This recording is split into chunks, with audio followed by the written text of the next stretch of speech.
it was a beautiful day actually that morning. It was nice outside, and whenever we got out of the movies, it started to rain, and we got in our car and started to head home. Once we actually arrived on Washington Boulevard, we were stuck in a gridlock and none of the cars were moving and the water was just coming down, and my mom started to get a little bit concerned. And so at that point I called 911 and they instructed us to put our windows down and to open up the sunroof if we had one and to just like stay put in the car. And at that point the water started rising more rapidly and started actually filling up the car. When the water reached to the window sill, I was still on the phone with 911 at that point, and I said, should we get out of the car? Should we move to the roof?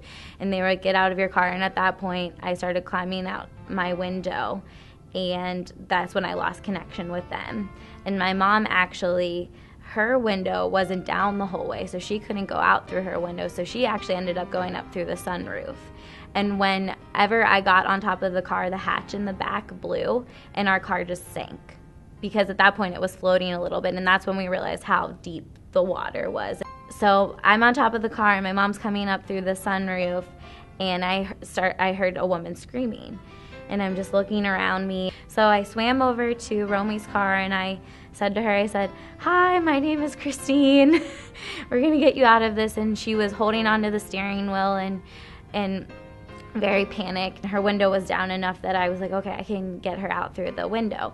And so she put her feet on top of the seat, and at that point, like the whole bottom just started to fill up and sink down. And then I was able to get my arm around her, and with the water pressure and like holding onto her and able to pull her out of the car. And I'm holding on to Romy for dear life, and she told me later that she was like trying to paddle along with me, and we're kind of swimming against the current, which I kind of learned of later. And we swam down the lane to Amy's car, which was luckily floating, I think a lot due to a spare tire on the back, and hung on there.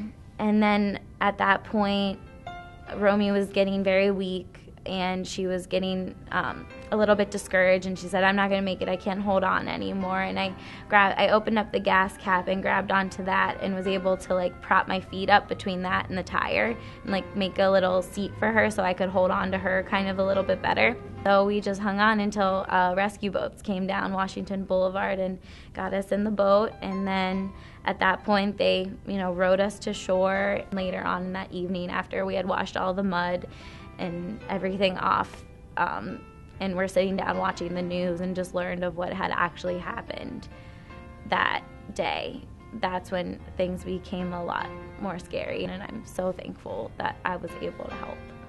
In that situation, anyone would have acted as I have, so it's hard for me to accept the word as hero, because I know that I'm just a regular 22-year-old that does silly things all the time and is just a regular person, and I just happened to be put in this situation where I was able to help.